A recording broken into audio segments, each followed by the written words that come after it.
Baik, untuk menghargai waktu kami persilakan kepada Pak Kiai untuk menyampaikan pengajian pada kesempatan ini. Kepada Pak Kiai kami persilakan. Baik. Bismillahirrahmanirrahim. Atas nama Allah kita berusaha hadirkan dalam hati kita sehingga tidak kosong niat-niat kita itu kecuali mendapatkan keberkahannya. Assalamualaikum warahmatullahi wabarakatuh.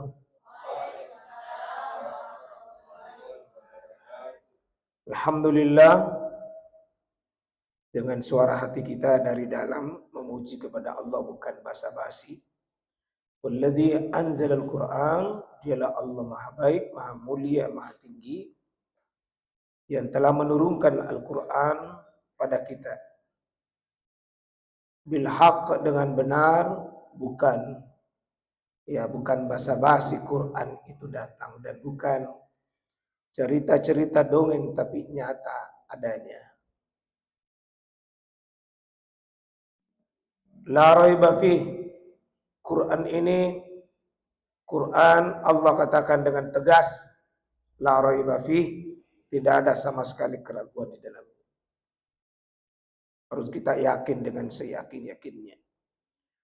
Hudal lil muttaqin, yang menjadi fungsi hudan, petunjuk kepada orang-orang yang muttaqin, pada orang-orang yang siap diatur hidupnya oleh Allah Subhanahu wa taala.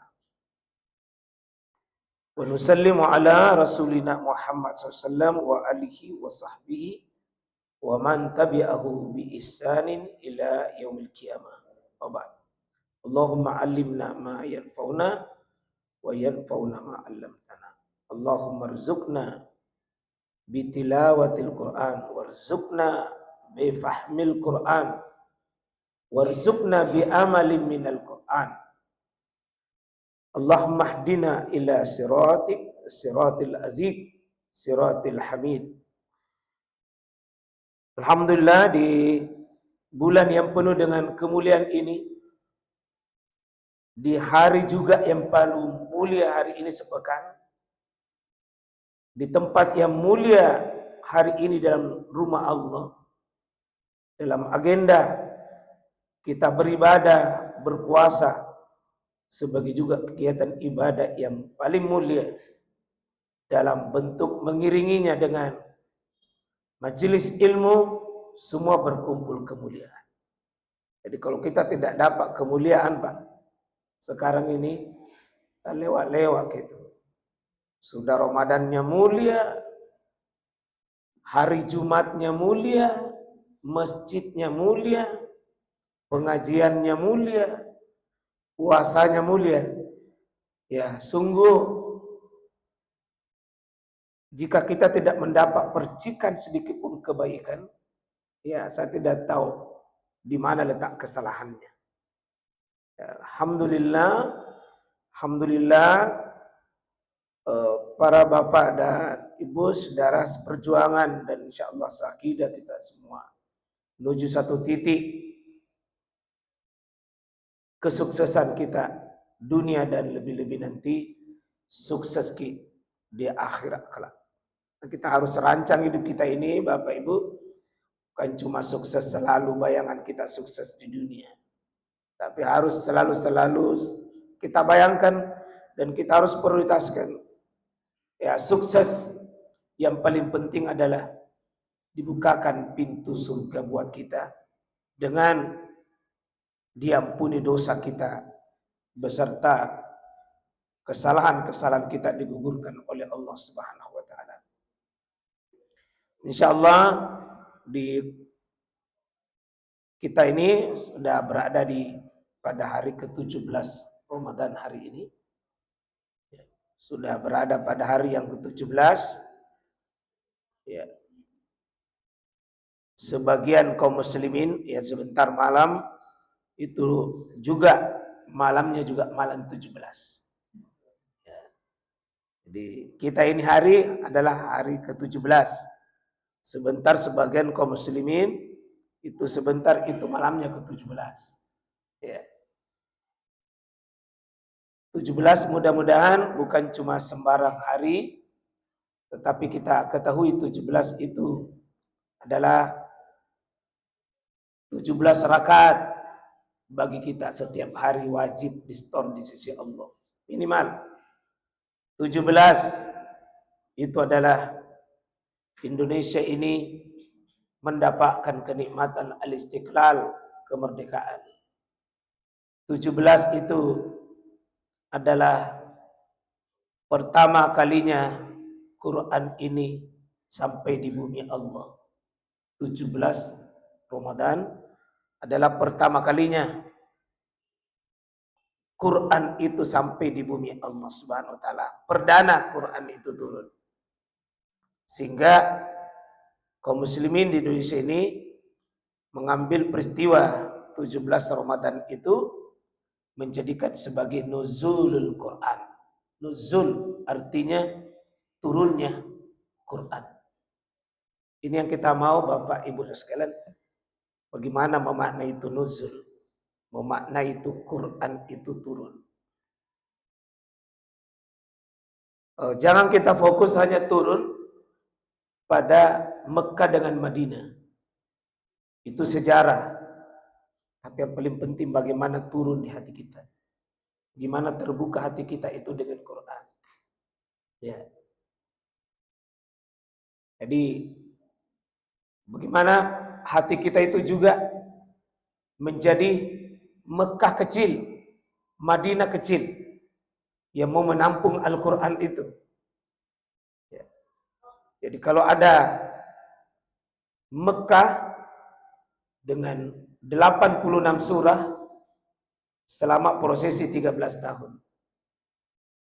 Madinah itu 24 surah dengan prosesi 10 tahun. Sehingga kalau dikalkulasi Mekah Madinah itu Quran turun 23 tahun. Nah, kita sekarang ini Bapak yang ada di depan saya, ibu-ibu, tidak ada kapan di bawah 20 di seadakan. Atau anak tak yang 20.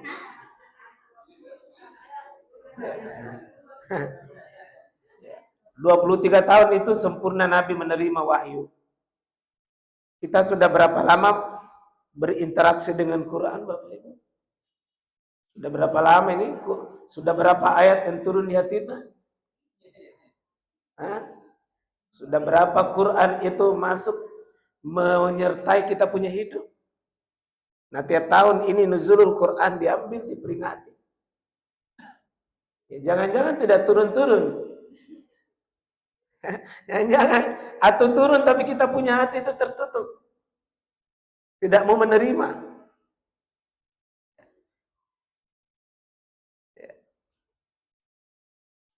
Kita bicara tentang nuzul dengan arti bagaimana kita berinteraksi dengan Quran. Bagaimana kita akrab itu dengan Quran. Kita jadikan hati kita itu sebagai gudang-gudang Quran. Kalau dulu pertama kali turun Quran itu Lauhul Mahfuznya Allah ke Baitul Izzahnya Allah. Apa ya? Kan prosesi Quran itu turun 2 tahap. Tahap pertama dari Allah tentu di wa Qur'anum Majid fi Lauhim Mahfuz. Quran itu yang mulia itu di mana? Fi Lauhim Mahfuz. Itu yang pertama itu.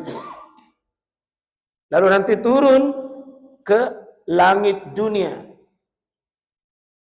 Baitul Izzah. Para ulama berikan istilah itu.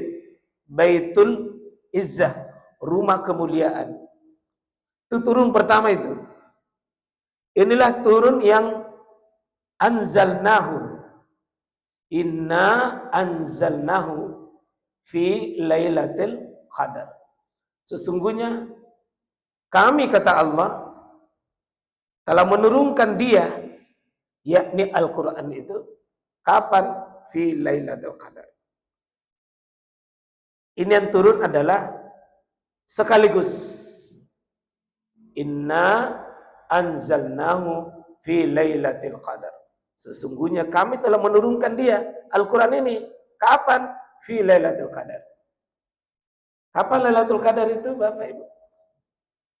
Kalau Ramadan kan pasti setiap tahun, setiap Ramadan. Kapan disuruh cari Lailatul Qadar? Malam ganjil. Di kapan itu? Di 10 hari terakhir. Ini sekarang sudah masuk 10 terakhir atau belum? Belum. Ya, berarti ya kenapa bisa turunnya Quran itu diperingati di Indonesia itu 17 Ramadan. Tapi turunnya Quran menurut Al-Quran dan menurut hadis itu di bulan Ramadan di 10 terakhir. Bisa jadi jelaskan kira-kira Pak De? Bu? Kan kita selalu itu kata Nabi, taharrau Lailatul Qadar. Hendaknya tunggu dan perhatikan betul itu. Apa itu Lailatul Qadar itu? Kapan? Fi akhir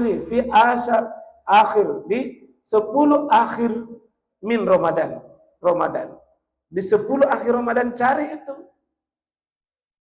Berarti Lailatul Qadar turunnya Quran itu di 10 hari terakhir. Nah, sekarang ini diperingati sebentar nuzul Quran, turunnya Quran. Ya.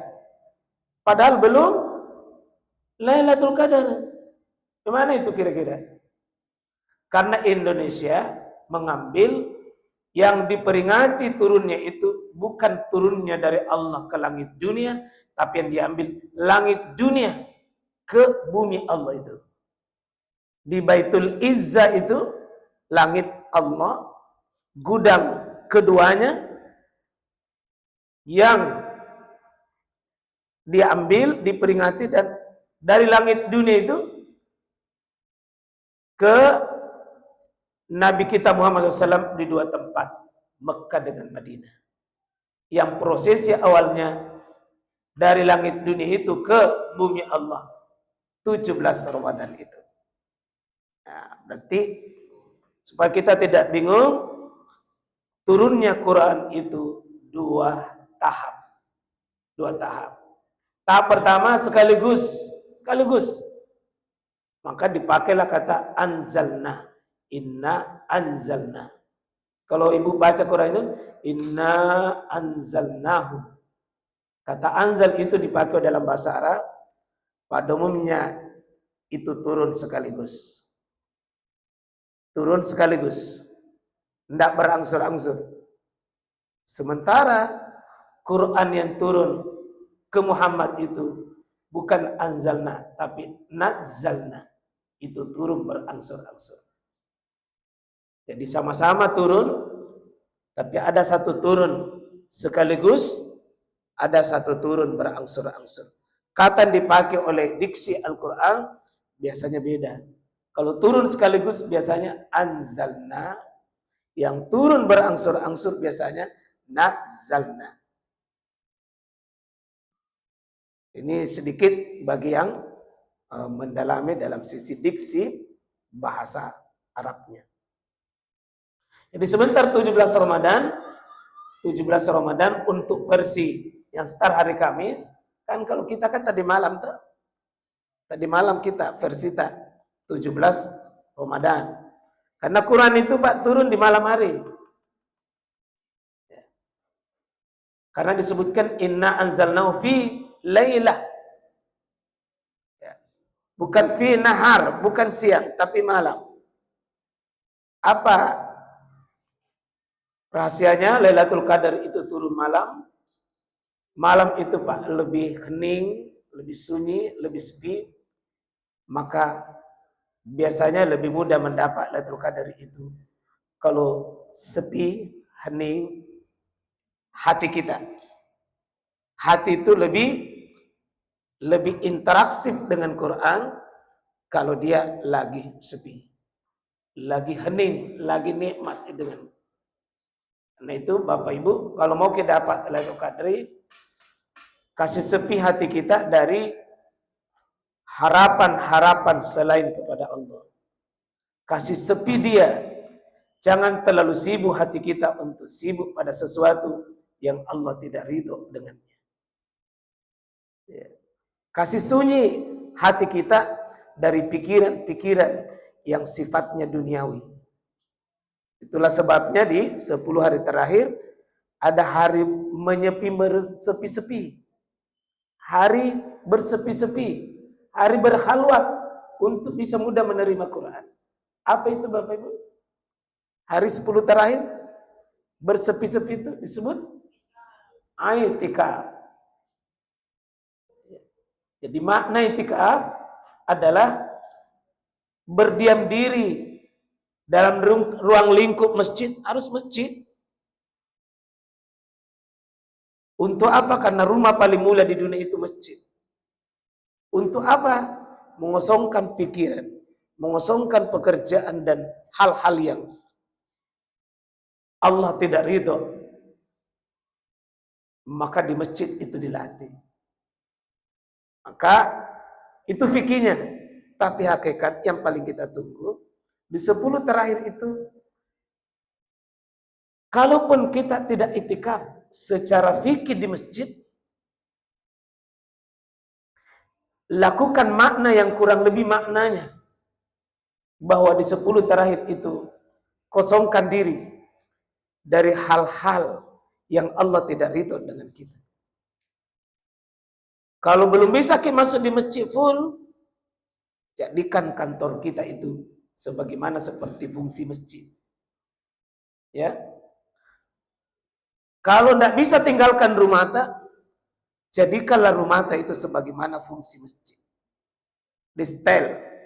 Di 10 hari terakhir, 10 hari terakhir, rumah itu layaknya masajidillah. Bagaimana rumah Allah itu? Masjid-masjid Allah itu? Satu, diagungkan Allah di rumah Allah itu. Diagungkan Allah di rumah-rumah Allah itu. Maka bagus di 10 terakhir Pak Di, memperbanyak keagungan Allah dengan zikir. Kosongkan hati dari hal-hal yang tidak layak untuk kita pikirkan. Di 10 hari terakhir banyak-banyak berinteraksi dengan Quran. Di 10 hari terakhir banyak-banyak kita tadabburi Al-Quran. Banyak-banyak kita sambungkan suasana hati kita dengan Allah. Nah ini karena apa? 10 hari terakhir itu tantangannya besar kalau di Indonesia. Karena saya lihat 10 terakhir itu bukan orang berburu keberkahan Al-Quran. Tapi orang berburu kemana? Nah tahu, ini memburu ideal keberkahan dan memburu faktual di mall itu. Ya. Buru diskon. Saya sering sampaikan bilang, beli memang gitu apa-apa sebelum masuk Ramadan, belum memang pakai baju baru. Nah bilang, belum diskon. Nah ini kita mami Pak, mau kebiarkan kita punya hati ini apa dalam keadaan bagaimana itu ya, tidak punya kekuatan, dia lemah, dia redup cahayanya. Kenapa redup? Dia tidak menerima cahaya Quran. Dia tidak mampu membedakan hak batil. Maaf ya Ibu, ini bukan menyinggung Bapak ya. Ciri-ciri hati yang redup, tidak mampu membedakan posisi diri kita di hadapan suami dan posisi diri kita di hadapan istri. Redup itu. Maaf Pak ya Ibu, minta tolong jangan kita bangga sendiri dengan amalan-amalan kita. Sementara kita tidak melihat kutukan Allah, lisan-lisan kita kepada suami yang sering direndahkan. Tanpa kita sadar, sering sekali kita bukan bertawakal kepada Allah. Tapi sering sekali kita bertawakal pada diri kita sendiri. Maaf, semakin kuat pegangan dunia kita di dunia ini, biasanya maaf ya, kalau ada istri kuat pegangannya, biasa tong nandalkan dirinya. Begitu diandalkan dirinya, sering sekali kata-kata itu muncul, suami tena harapan. Jangan ibu. Karena kalau kita melihat hadis, maaf ya saya tidak ajari karena ibu lebih tahu ini, lebih paham. Kalau kita buka hadis, perempuan itu ke pintu surga paling utama dan paling mudah dia dapat di pintu 4 itu. Keridhaan suaminya, salatnya dia sudah bagus, puasanya dia sudah bagus. Kehormatan diri sebagai wanita dia jaga. Kalau 4 itu, maka pada khulmi jannati haitsu ma yasha. Silahkan dia masuk surga pintu mana saja dia mau.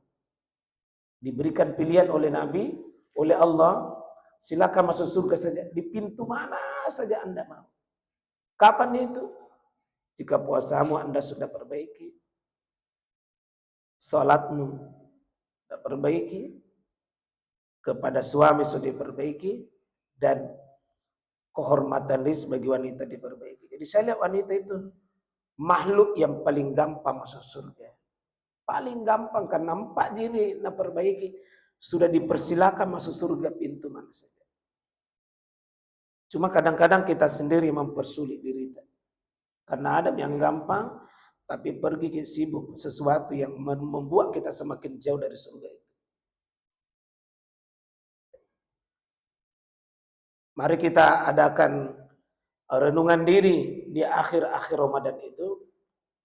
Sudahkah Quran ini turun di hati saya? Dalam berbagai tempat itu. Sebagai posisi diri kita.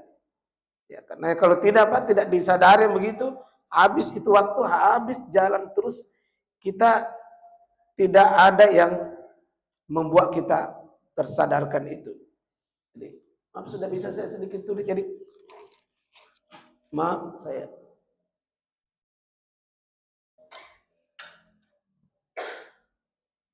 Kita mulai tadi dulu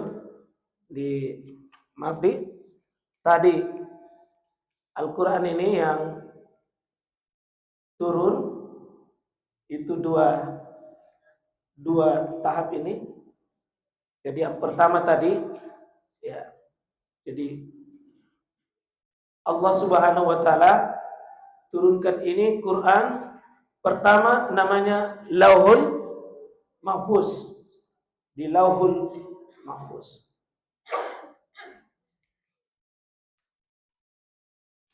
Ini turun ke langit dunia. Maaf, ke langit dunia namanya Baitul Izzah. Baitul Izzah. Dari Baitul Izzah ini turun ke 23 tahun di 2 tempat.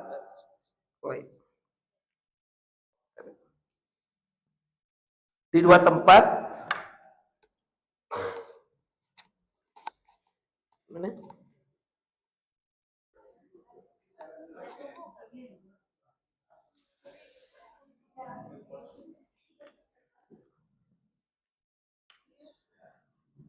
Mekah 13 tahun. Mekah 13 tahun, Madinah 10 tahun. Ini 86 surah. Ini 23 surah. Cuma 23 tahun, Pak. Sahabat itu membaca Quran.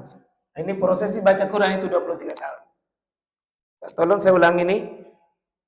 Nabi itu mengajari sahabat baca Quran Itu 23 tahun. Tapi berapa semester itu, Pak? Berapa semester dia? Berapa semester itu 23 tahun? Ya? 46 semester kuliahnya sahabat. 46 semester. Sudah S berapa itu? S berapa?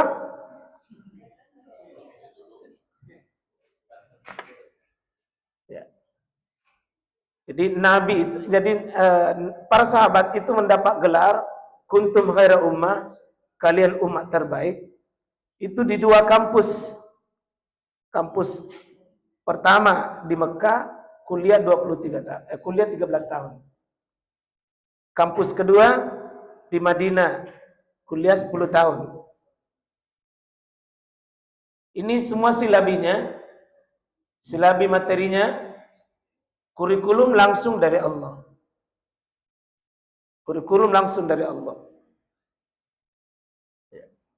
Dan hasil ini, mahasiswa yang bernama para sahabat ini adalah menjadi mahasiswa yang Quran sendiri mengakui, Allah mengakui melalui dosen yang bernama Nabi Muhammad adalah kuntum khaira ummah, kalian umat yang paling terbaik. Belum pernah ada umat yang bisa mengalahkan Anda. Hebat, Pak, ya? Kalau ini kita punya kampus sudah berapa tahun, Pak? Ya? Ya kan sudah ada sebelumnya, tak? Ya. Sudah lama, berapa tahun? 36 tahun. Masya Allah. Awalnya kan akademi. Kita semua ini yang ada kan, kalau kuliah ke muka-muka tidak ada umur 23 tahun tuh. Sebaliknya di 23, atau mungkin Adam yang 23 kali 2 nih. 23 kali 2 nih. Berarti kita lebih hebat dari sahabat, ya. Lebih hebat dari sahabat. Oh, sahabat cuma 23 tahun, dia menjadi manusia khaira ummah, umat yang terbaik. Kita lebih hebat. Dalam sisi waktu sudah lebih lama. Oh, Nabi juga itu puasa Ramadannya cuma 9 kali saja. 9 kali Nabi Ramadan. Karena dia Ramadan ketika beliau pindah dari kampus 1 ke kampus 2.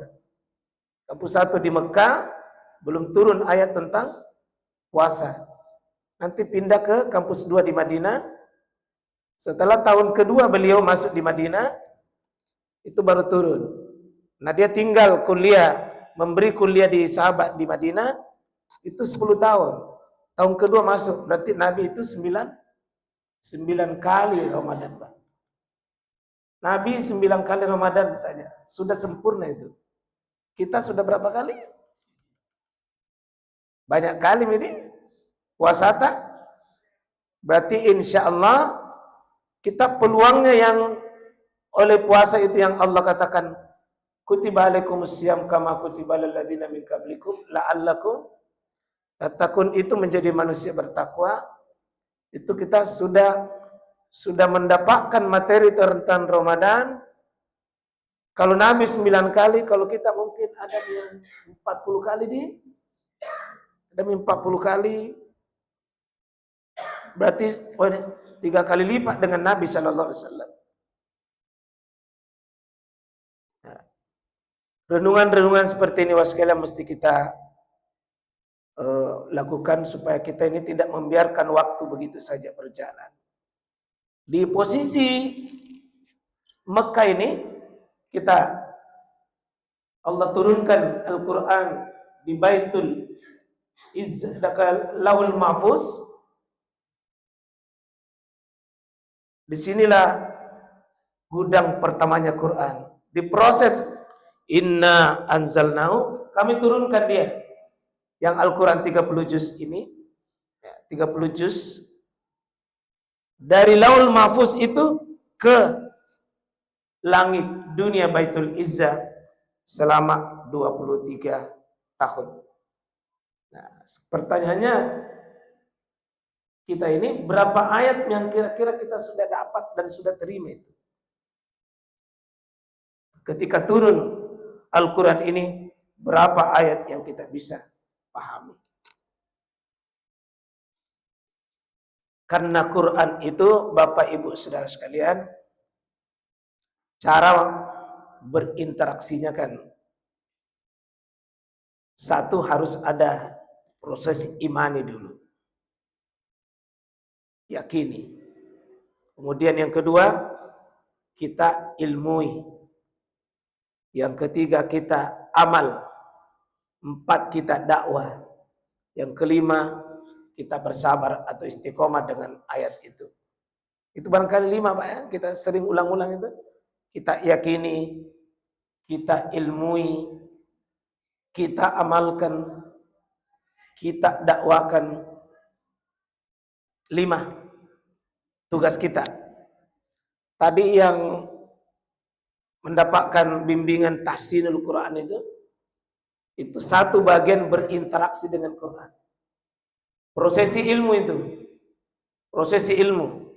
Surah apa tadi? Surah Al-Kahfi. Ya. Surah Al-Kahfi kita prosesi, satu di antara tahapannya diilmui. Ya. Diilmui. Supaya bisa nanti kalau sudah diilmui, semakin mantap yakin kita. Dan itu menjadi bagian daripada dihadirkan dengan diri kita, diamalkan.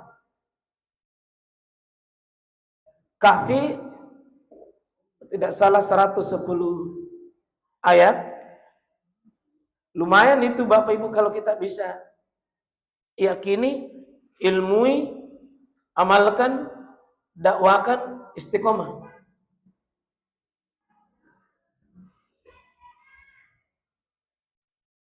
Kira-kira butuh waktu itu untuk bisa hadir itu ayat itu dalam diri kita. Ya. Kalau tadi itu dibaca, namanya dibaca lafaz. Dibaca lafaz.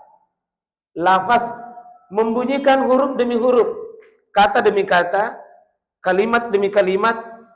Itu tadi namanya membaca lafaz.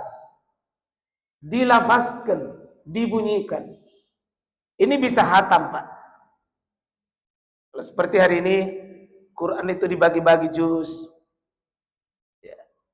Dibagi hifz, dibagi rubu, dibagi surah, dibagi ayat, dibagi kata, bagi huruf. Itu bisa hatam. Itu bisa hatam. Ya, kalau kita hari ini 17 Ramadan, sudah juz berapa mungkin ceritanya? Sudah hari ke-17, sudah bervariasi nih kita. Ada yang kencang-kencang larinya, mungkin ada yang target 3 kali tamat. Ada di? Hah? Ada yang 2 mungkin?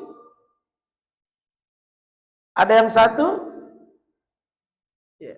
Dari mukata itu Pak saya lihat, sepertinya kurang yang mengambil peserta 3. Itu dari mukata itu sepertinya ragu kalau 3. Berarti 1 hari kan berarti 3 juz kan?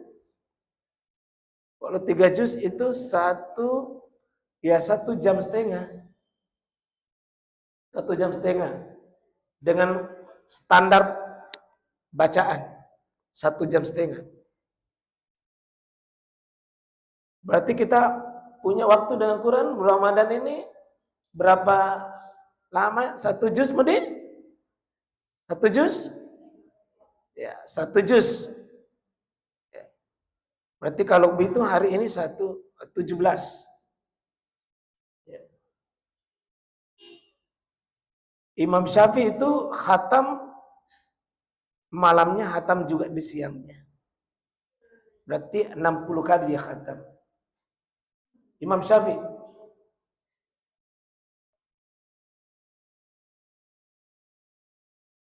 Karena Quran itu lebih 30 tahun dia baca Quran, tidak pernah dia lihat Al-Quran. Artinya, ya Quran berjalan begitu.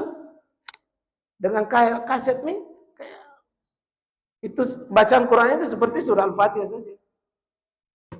Seperti surah Al-Fatihah. Lancar begitu saja. Dia hatam malamnya dengan sholat malam. Kemudian di siangnya dia hatam dengan membaca Quran. Imam Malik hatam di malamnya satu kali, dengan siangnya satu kali sih. Imam Malik. Dan Imam Malik lebih banyak meninggalkan kajian fikihnya di bulan Ramadan, tapi beliau bawa kajiannya ke kajian Al-Quran di malam, di bulan Ramadan. Ya. Bagus kita mensuasanakan hati kita Pak dengan Al-Quran, karena bentuk kita membaca Al-Quran ini salah satunya bentuk membaca huruf. Namanya qiraatu bil lafzi. Qiraah membaca dengan lafaz. Dan itu tingkat membaca orang awam yang rendah. Yang masih butuh. Itu tingkat membaca paling rendah Pak. Baca huruf. Jadi kalau kita baca Alhamdulillahirabbil alamin Ar-Rahmanir Rahim, itu qiraah bil lafzi, lafaz huruf. Kalau sahabat baca Qur'annya namanya qiraatu bil hukmi. Baca Qur'annya dengan membaca hukumnya, membaca pesannya, membaca apa maunya Qur'an itu.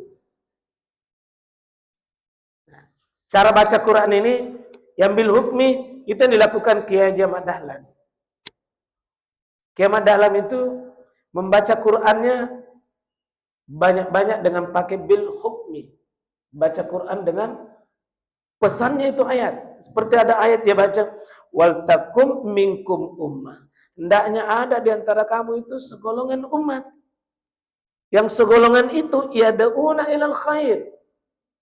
Yang mengajak menyeru kepada kebaikan. Wa ya'muruna bil ma'ruf, memanggil kepada yang ma'ruf. Wa yanhauna 'anil munkar, dan mencegah golongan itu dari kemungkaran. Kalau dia masuk di golongan pekerjaan yang begitu, pasti wa ulaika humul muflihun. Pasti mereka itu bahagia, sukses, itu pasti menang. Maka Muhammad Kiai Ahmad Dahlan wujudkan dengan lahirlah organisasi Muhammadiyah.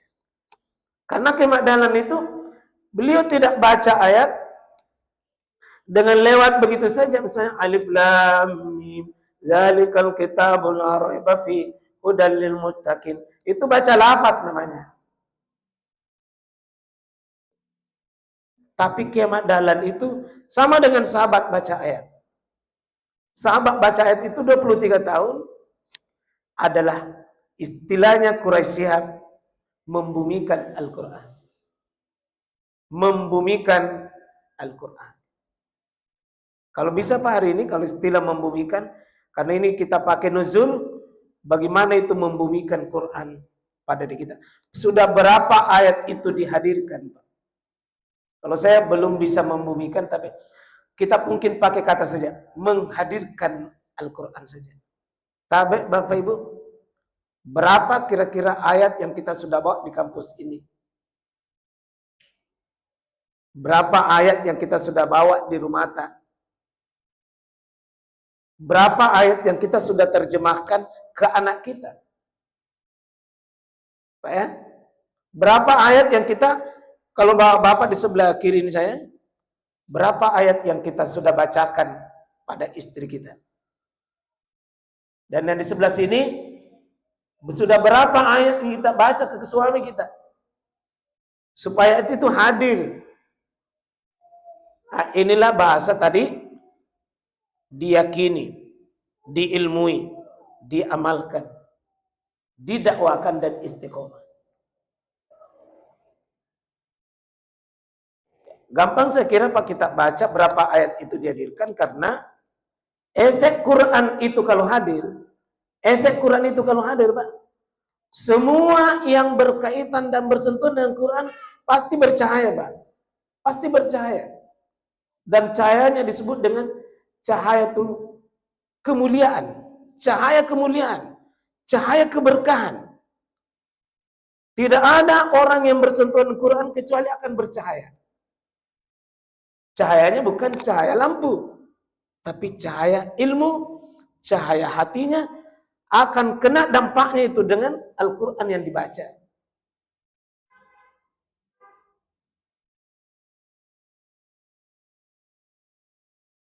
Itu Quran, Pak, mengubah diri. Kita coba lihat malam yang paling terbaik dari seluruh malam yang pernah hadir, Pak. Namanya malam Lailatul Qadar. Lebih baik bukan sama, lebih baik daripada 1000. Karena prosesi Quran ada di dalamnya. Mulia itu malam karena kaitannya dengan Quran.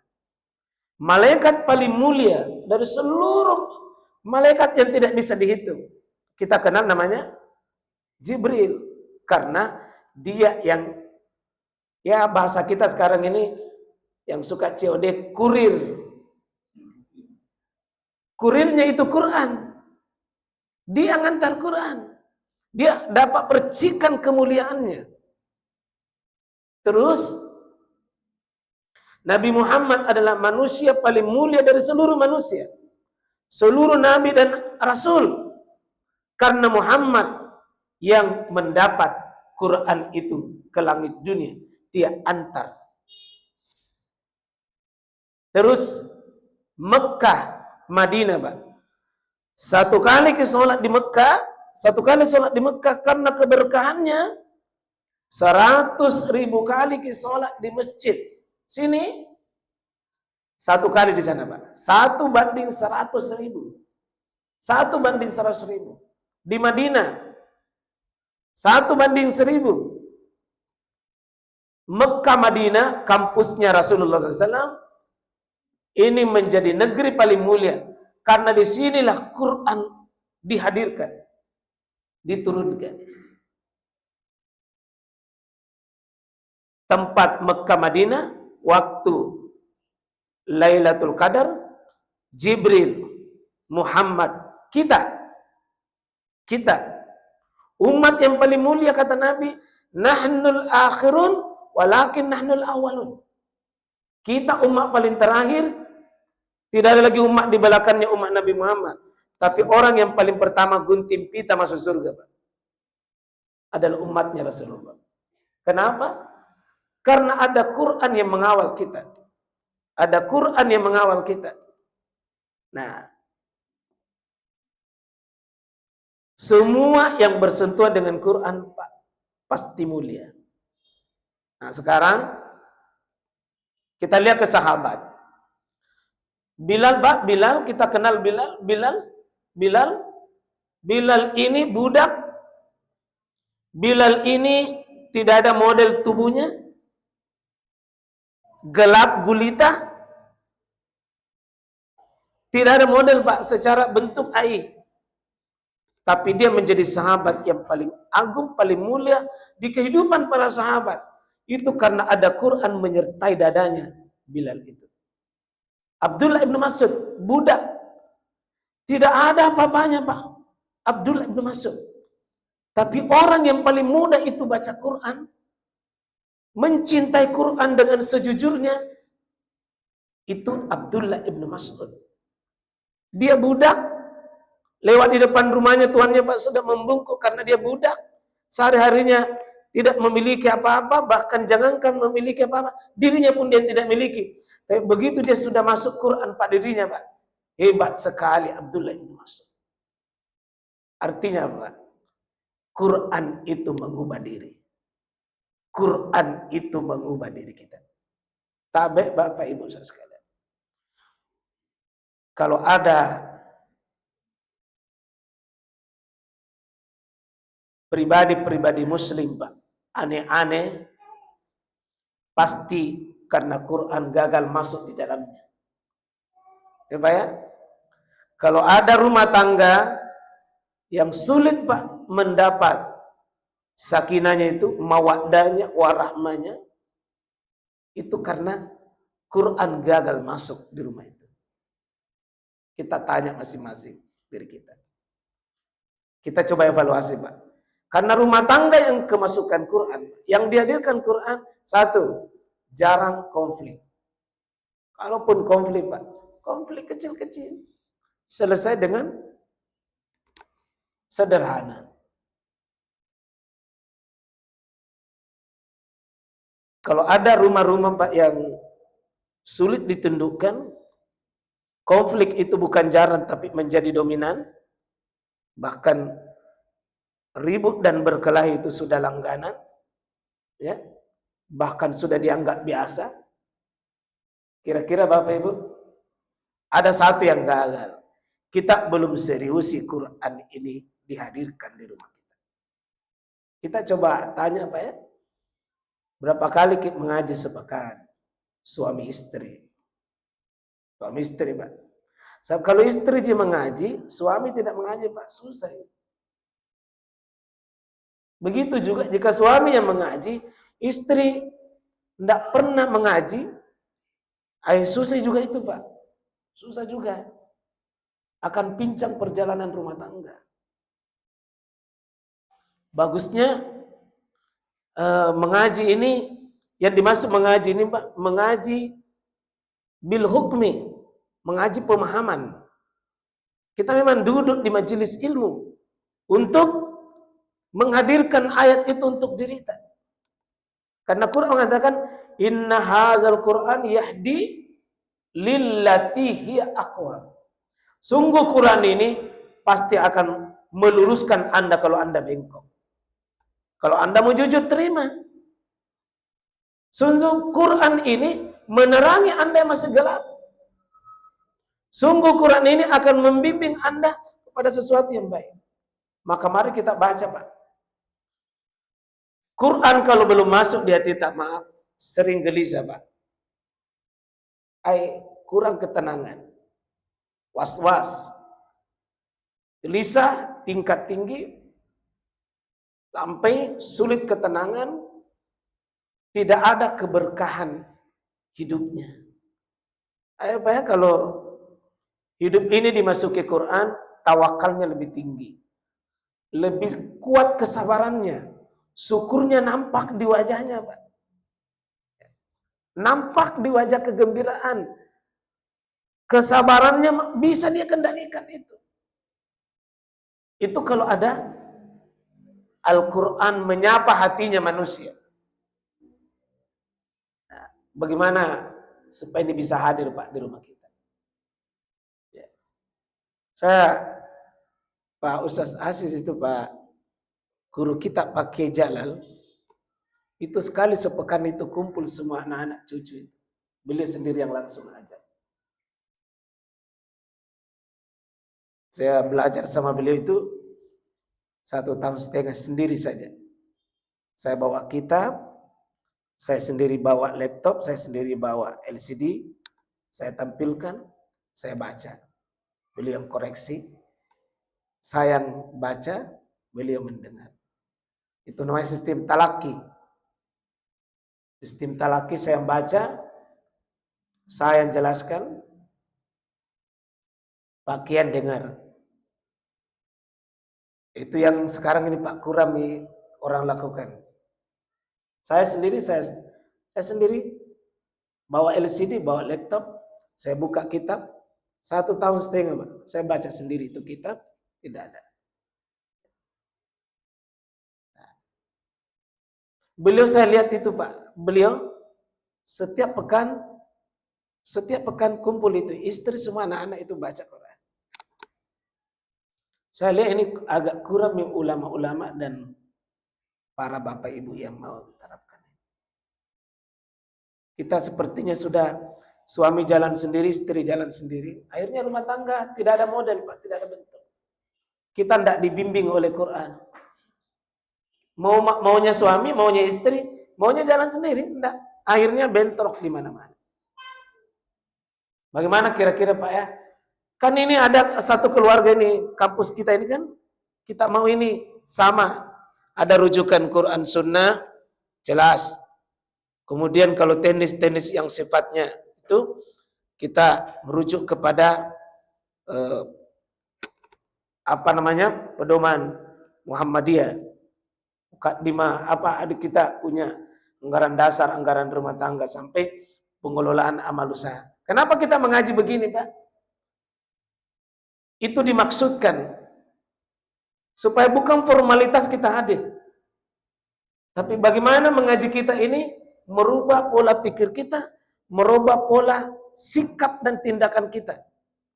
Karena saya yakin, Pak, beda orang yang mengajar menghadapi mahasiswa yang ada nilai-nilai pemahaman Qur'annya dengan tidak punya. Beda. Dan tentu Pak kita paham, mohon maaf Pak ya, mohon maaf sekali ini karena Quran ini Pak,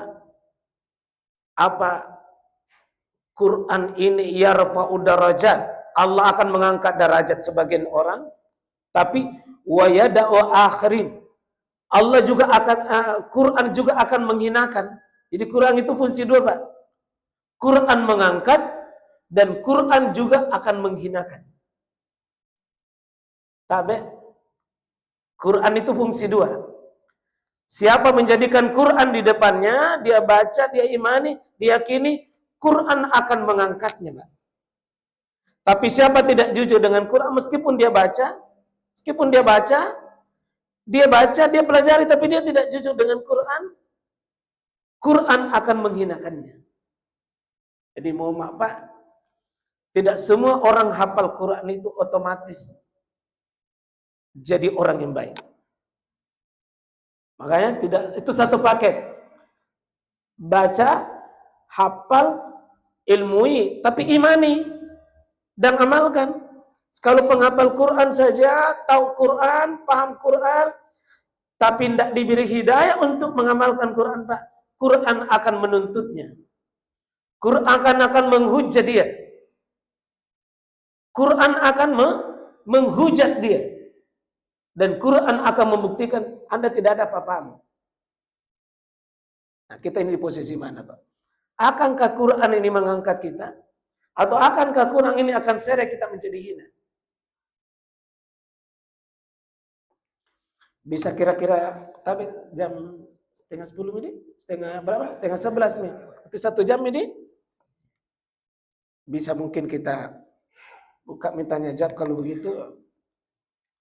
Ya, ada sesuatu yang bisa kita renungkan bersama ya. Coba-coba. Apakah Quran ini bisa mengangkat kita? Atau Quran ini menghinakan kita? Jadi ayat-ayat Quran yang kita sudah baca itu Pak, bisakah kita jujur itu pakai yang memang yang benar? Sebab kalau kita cuma baca Pak dan tidak dipakai, ya seperti SMS di HP kita itu, chat, tapi tidak dibuka. Gimana itu kalau chat? Chat-chat itu Pak, banyaknya tapi tidak dibuka. Apa ada manfaat? Tidak ada. Siapa tahu ada chatnya Allah Pak sama kita, kita tidak buka-buka.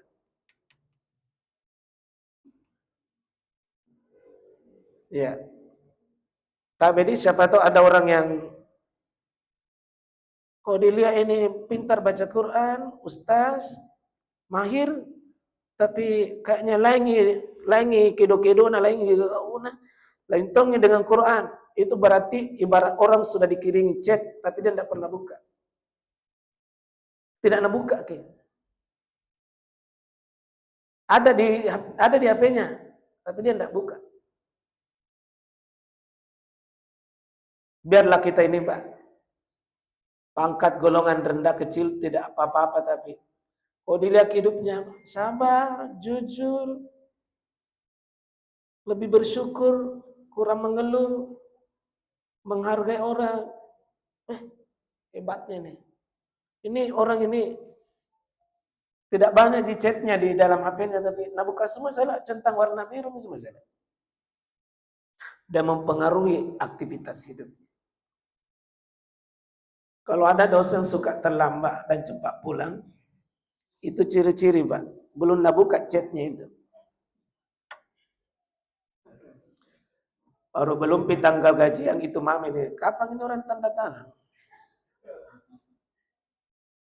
Sekalinya tanda tangan bilang kenapa? Ini kurang ini. Dia cuma sibuk pembicaraan dan tema-temanya hari-hari itu saja. Mengeluh. Itu ciri-ciri, Pak. Belum Quran hadir dalam diri. Tapi mari kita sama-sama jadikan kampus ini Quran hadir dan dihadirkan. Mari kita menunggu banyak Quran turun di sini. Dan siapa kasih turun? Kita yang bawa Quran itu ke sini. Ya. Kita lihat tentu perilaku-perilaku manusia di sekitar. Bapak itu sudah lihat, oh ini bawa Quran, kalau ini tidak bawa Quran ini. Hari-hari kita bisa saling menilai itu, Pak. Saling menilai. Terima kasih Pak Ustaz, tapi mungkin kita bisa arahkan bagaimana ada makna. Terima kasih Pak Kiai. Jadi alhamdulillah pada pengajian kita pada pagi hari ini terkait tentang nuzulul Quran, bagaimana kita menghadirkan Al-Quran pada diri dan jiwa kita untuk kita bisa membuktikan kalau bahasanya Pak Pres, bagaimana kita bukan hanya kita yakin, kita ilmui, kita amalkan itu yang penting, kemudian kita tetap mendakwakan juga istiqamah terhadap Al-Quran. Baik, pada kesempatan ini saya buka ya kepada Ibu Fatma, silakan untuk memberikan.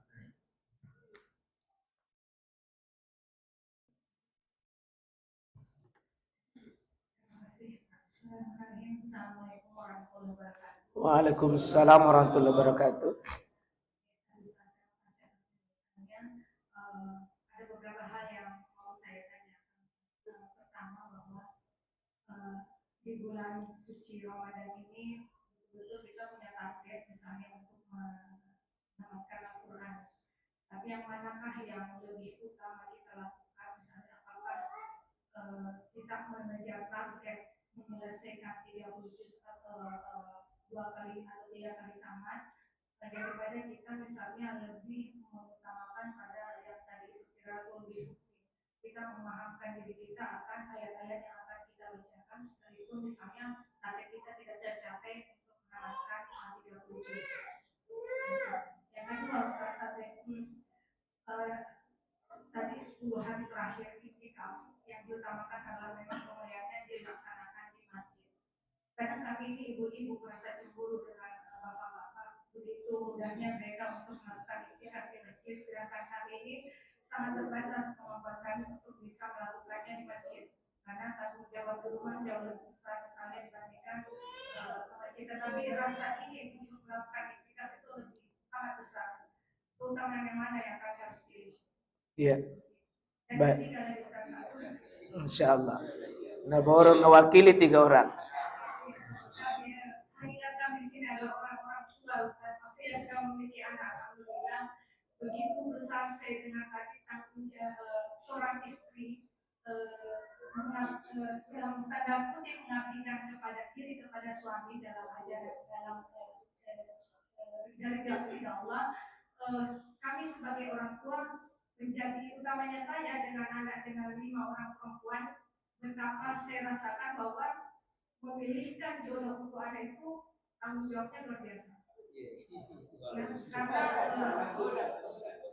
tanggung jawabnya luar biasa. Jadi apalagi kalau kita anak perempuan akan kita serahkan kepada seorang laki-laki yang menurut kita kemungkinan kita memilihkan hari ini adalah yang terbaik menurut pandangan kami. Tetapi pada saat perjalanan kehidupan mereka ternyata tidak seperti apa yang kami harapkan di awal-awal. Apakah tanggung jawab itu akan menyertai kami terus-menerus? Semisalnya tidak sesuai dengan tidak sesuai dengan apa yang kami harapkan, di mana laki-laki yang kami pilihkan ini ternyata tidak mampu untuk membahagiakan anak kami dunia akhirat, tidak bisa membawa dalam final. Karena ini dia Masya Allah ya, luar biasa. Ya, kita tersentuh semua itu dengan pertanyaan yang ketiga. Ya, karena kita semua ini bahagian dari yang sedang menjalankan tugas itu. Ya, bisakah saya ini sebagai suami atau istri, bisakah saya sudah membahagiakan istri saya atau istri membahagiakan suami saya? Itu yang penting. Poin ketiga mau dulu saya tanggapi deh. Jadi tentu saya kira menikahkan putra dan putri kita itu satu bagian dari 40 kewajiban orang tua terhadap anaknya. Satu dari 40 itu menikahkannya, tapi mari kita lihat bukan cuma menikahkan dalam artian sudah cukup selesai mendapat gelar suami atau istri. Tetapi yang paling penting bagaimana mengantarkan dia menikah untuk bisa sukses menjalankan perangnya bagi suami istri. Jadi kita ini seolah-olah yang penting sudah engkau kasih kawin. Yang penting sudah engkau kasihkan carikan jodoh.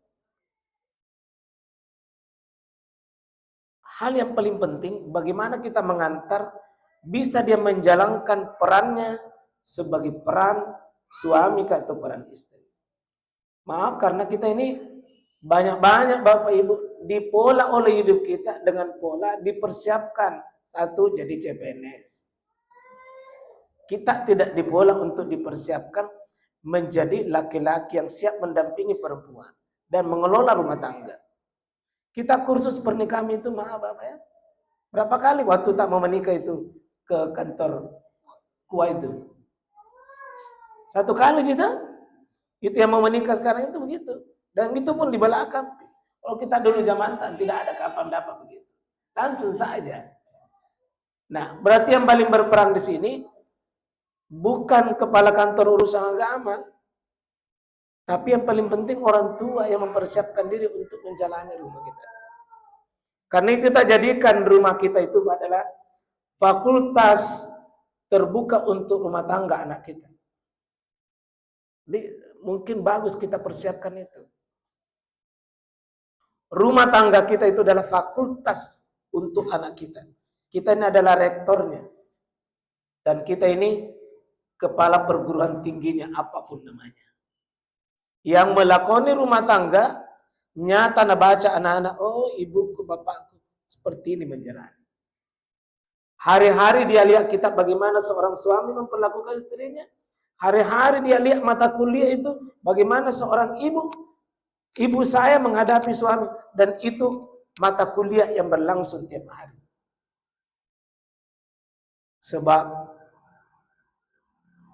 kita adalah penasihat secara tidak langsung terhadap anak-anak kita. Anak-anak yang akan dipersiapkan secara matang untuk menikah Bapak Ibu. Dia tidak akan menjalani rumah tangganya dengan asal-asalan. Dia pasti akan penuh keseriusan dan penuh makna insyaallah. Kita lihat bagaimana pola-pola suami menurut Al-Quran, istri menurut Al-Quran. Kalau kita lihat rumah tangga dalam Al-Quran kan ada keluarganya Fir'aun. Fir'aun itu suami kaya, suami punya jabatan, suami yang luar biasa itu suami Fir'aun. Segala kelengkapan duniawi yang miliki, Pak. Tapi satu hal yang gagal pada Fir'aun, dia tidak mengenal perjalanan ke akhiratnya. Apa yang terjadi? Dia sendiri yang bunuh istrinya, Pak. Itulah Asia. Asia sosok yang istiqomah sampai dia menjadi wanita paling hebat nanti dalam surga. Dari 5 wanita paling hebat itu, 4 wanita paling hebat disebutkan oleh Nabi sallallahu alaihi wasallam. Karena suaminya berhasil dunia, Fir'aun, tapi coba lihat bagaimana Asia itu terhadap suaminya. Ketika suaminya bermandikan emas, di surah Nuh itu dikatakan, Rabbi benili, ya Allah bangunkan saya jannah di bagimu. Dia sudah dapat kemewahan begitu, tapi ternyata AC itu Pak tidak cukup dengan kemewahan dan seluruh aksesoris dunia. Dia merindukan satu perjalanan akhirat. Dan itu yang Fir'aun tidak temukan. Istrinya menemukan spiritual akhiratnya. Dia tidak terpengaruh dengan bangunan duniawi yang begitu megah. Mungkin ada rumah tangga di antara kita itu mirip-mirip. Suami berhasil, pengusaha sukses, hebat, dikenal dunia, memimpin banyak perusahaan, tapi tidak mengenal perjalanan akhirat. Menerima istri soleha, yang satu sisi kehidupan berbeda sekali. Itulah Asia dengan Fir'aun. Akan mirip-mirip mungkin nanti. Jangan serahkan anak penghafal Quran kepada anak pengusaha yang sama sekali mungkin tidak kenal akhirat. Jadi Fir'aun pada akhirnya. Cuma kita ini kan dunia modern,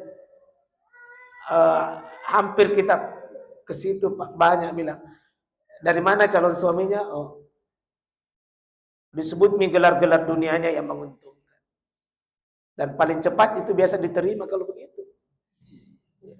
Ya Pak ya? Dan kita bangga kalau datang begitu-begitu. Sudah merubah kebanggaan kesuksesan kita. Oh anu tahu Pak. Disebut kesuksesan dunia. Tapi Anda bilang, belum kerja tapi dia penghafal Quran, biasa-biasa aja kayaknya.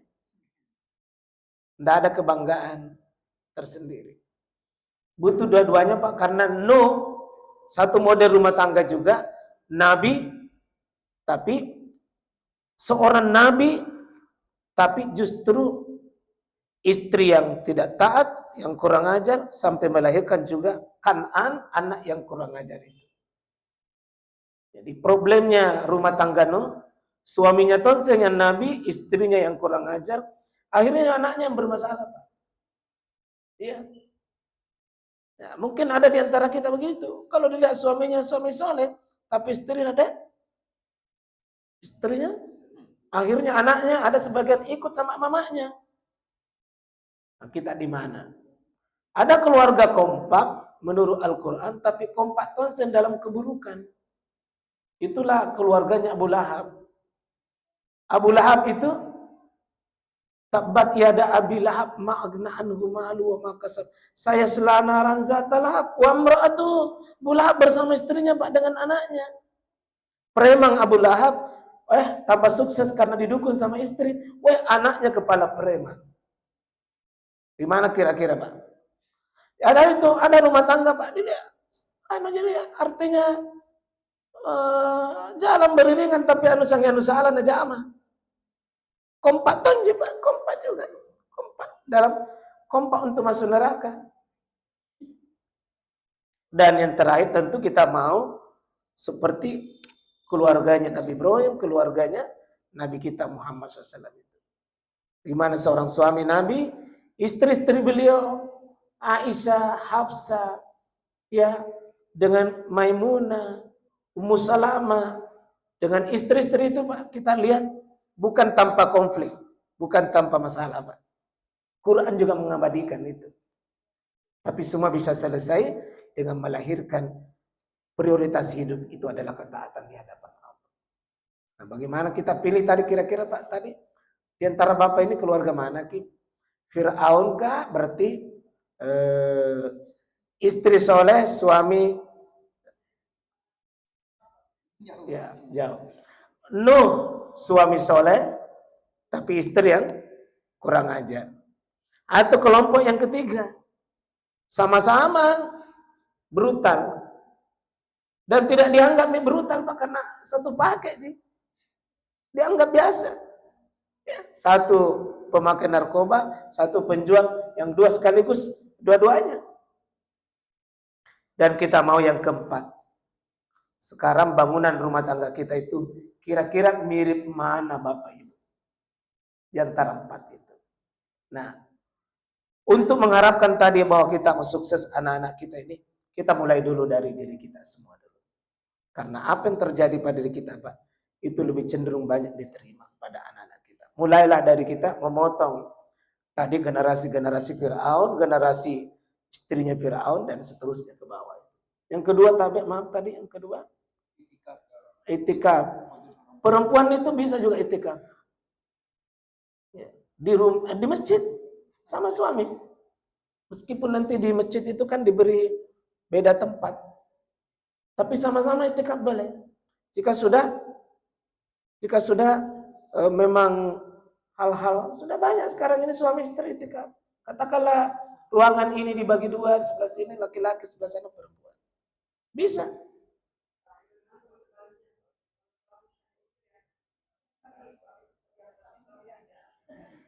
Nah, itu tadi dengan Firaun itu.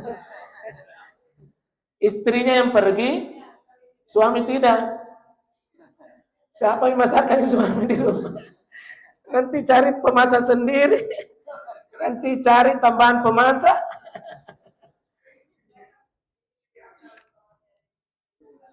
Ya, kita tidak pakai dalil itu, Bu. Untuk itikaf tidak pakai dalil itu. Kalau dalil khusus itu. Kalau dalil umum itu. Yang jelas Nabi SAW itu karena Rasulullah wa ahya lailaha wa azwaj. Nabi itu menghidupkan malamnya bersama istrinya itu di masjid. Jadi istrinya itu juga itikaf. Istri juga itikaf. Istri perempuan juga itu itikaf. Cuma jangan dalam artian satu ruangan. Karena kalau melakukan itu yang satu batal itikafnya. Meskipun di malam hari.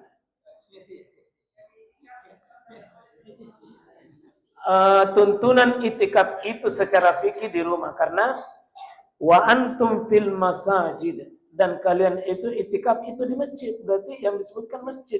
Syaratnya itu masjid. Cuma makna itikaf tadi itu mengosongkan diri dari perkara-perkara yang sifatnya tidak ridho, itu lebih mudah dapat di masjid. Tapi bukan berarti bahwa tidak bisa didapat di rumah. Artinya, saya sering mengatakan begini, kalau kajian kepada peserta itikaf, minta tolong. Jangan cuma pindah di masjid, cuma pindah tidur. Kalau cuma pindah tidur, jaki, berarti cuma masjid, rumah masjid. Hakikat ada di sini adalah kita belajar berusaha mengosongkan diri dari pikiran-pikiran yang di masjid, tapi pikiran tak di sini. Tersambung juga dengan dunia luar. Sini. Dia itikaf tapi fisiknya jadi itikaf. Dan saya mengatakan mohon itikaf ini adalah bahagian daripada prosesi mensucikan diri sebagaimana sucinya bulan Ramadan ini. Lalu kita tidak melakukan transformasi pada ujungnya. Apa ujungnya? Lebih suci hati, lebih peka pikiran, lebih tenang, lebih khusyuk. Sehingga nilai-nilai kesolehan itu nanti bukan berhenti di masjid, tapi dibawa pulang itu hasil itikaf. Nanti pulang ke itikaf, barusan pulang itikaf, si moro-moro ini sih. Itu artinya makna itikafnya dia tidak bawa pulang. Jadi kalau bisa Pak, suasana Ramadan itu mencari 10 malam terakhir karena itu lebih mudah itu ketenangan itu turun dengan dikosongkan tadi itu pikiran-pikiran. Karena sering kita membuat ribu Pak, berkala itu urusan bukan urusan akhirat, urusan lino itu yang mau dirancang itu. Jadi boleh ibu itikaf perempuan laki-laki dengan tentu kita sudah pertimbangkan hal yang baik. Bisa. Ya, tapi betul-betul kajian itikaf yang sesuai sunnah itu. Ya. Yang ketiga, ada juga saya lihat mau itikaf sebagian Pak, ini bukan mencela itikaf ya. Sebagian oknum. Nah suka itikaf, terutama itikaf yang ada panitianya kasih makan makin di dalam. Suami istri ada di dalam, enak. Tidak memasak di rumah. Sebagian. Ada kasus. Ada juga kasus ini pergi buka di masjid itu. Ini kasus di sini. Bukan cuma rata begitu. Setiap hari situ ada buka, sudah buka. Karena di situ masjid siapkan nasi, siapkan pabuka. Sudah ambil bagiannya pulang nih. Tidak sholat. Nah bilang tiap hari saya ada di sini, ada bawa anak dengan cucunya. Nah, itu ada juga yang ternyata menggunakan momen itu. Itu bukan mencari ibadah, tapi itu penghematan ekonomi. Hah? Ya niatnya mami, bagian dari kalau niatnya salah ya salah. Ya.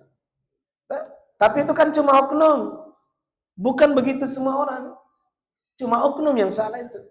Sama dengan itikaf tadi, barusan sudah itikaf pula itikaf, berkelahi. Berarti nilai-nilai spiritual itikafnya dia tidak hadir.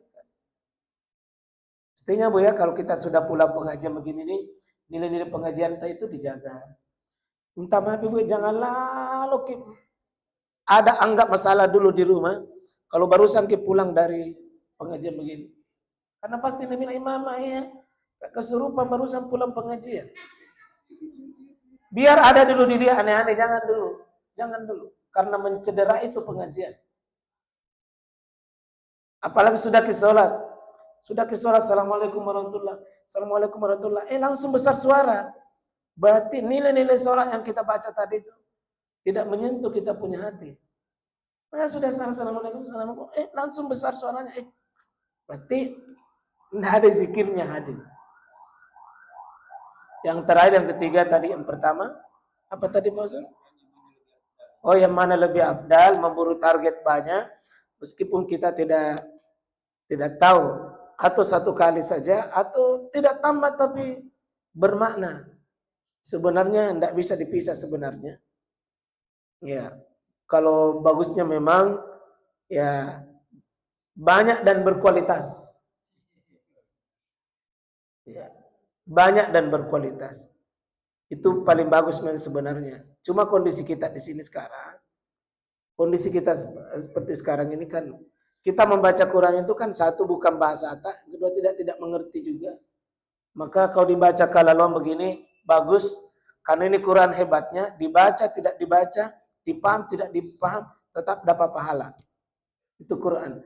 Lancar tidak lancar, paham tidak paham, membaca Quran itu otomatis langsung dapat pahala.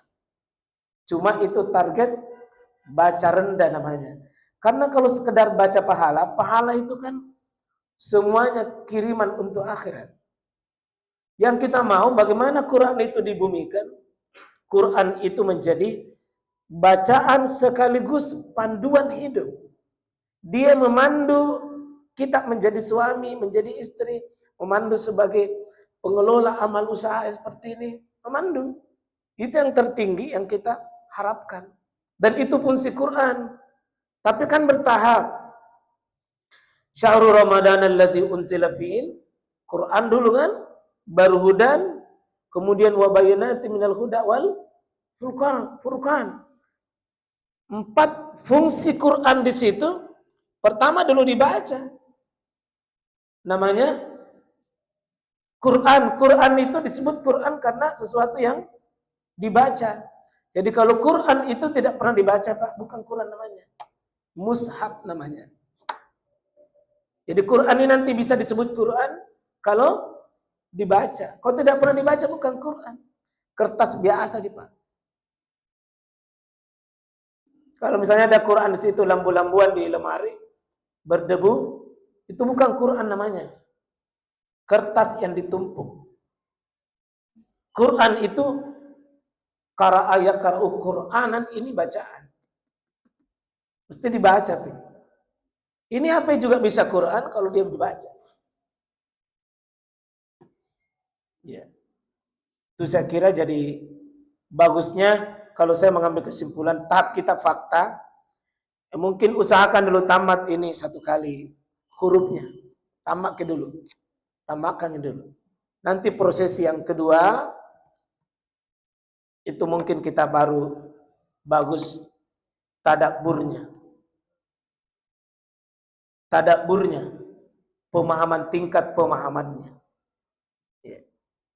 Karena mungkin kalau kita tamat membaca itu sudah sering makin Tapi ada kan sudah tamat mengaji dari Al-Fatihah sampai An-Nas, mengaji paham, mungkin masih kurang. Atau mungkin belum ada. Sudah mengaji dari yang kecil. Kayak Haji Mat Dahlan itu mengaji surah Al-Maun hampir 1 tahun. Kayak Mat Dahlan. Kayaknya ditanya, Pak Kiai, tidak ada ke surah lain selain surah Al-Maun? Bilang, Pak Kiai, sudah kau anda makan? Bilang, sudah Pak Kiai, setiap saya sholat itu mentomi ku baca. Saya bilang, sudah berapa anak yatim kau pelihara? Berapa anak yatim kau menjadi donatur dan membantu? Bilang, belum ada. Kalau begitu lanjut lagi Pak membaca Al-Maun. Itu artinya Ibu, Kiamat Dahlan itu baca ayat, rupanya bukan baca kalaloang, tapi dibaca makna itu. Ada rumah sakit, kan begitu. Ada panti asuhan, ada sekolah. Itu caranya Kiamat Dahlan baca Al-Quran. Langsung dipraktekkan. Ya, berarti kalau ada rumah tangga yang sering baku antang-antam ya, ayat rumah tangga bagus dibaca. Ya, kalau ada suami kikir, berarti itu ayat-ayat suami bagus dibaca. Kalau ada istri suka melawan suami, itu ayat-ayat istri bagus dibacakan. Tapi jantung marah bilang, ini ayat kau baca, ini ayat kau baca. Tidak ketemu pasti Bapak Ibu. Tidak ketemu. Saya kira begitu Pak ya. Jam 11 nih Pak. Mau pasti jauh tuh. Ya, barangkali untuk pertanyaan sudah kurang membuka makasih pertanyaan. Baik, kami ucapkan banyak terima kasih kepada Pak Kiai yang sudah meluangkan waktu untuk berbagi ilmu kepada kita semua. Mudah-mudahan ini menjadi bekal kita di dalam menjalani aktivitas kita, senantiasa menjadikan Al-Quran sebagai panduan di dalam menjalani kehidupan kita. Baik, mengingat waktu sudah pukul 11 lewat 27 menit, barangkali untuk pengajian kita hari ini kita cukupkan dengan mengakhiri dengan menutup membaca hamdan. Alhamdulillahirabbil alamin. Di Timis ya tadi. Warahmatullahi wabarakatuh. Sudah tadi di Timis. Oh iya. Kan belum itu matikan. Belum itu matikan. Assalamualaikum.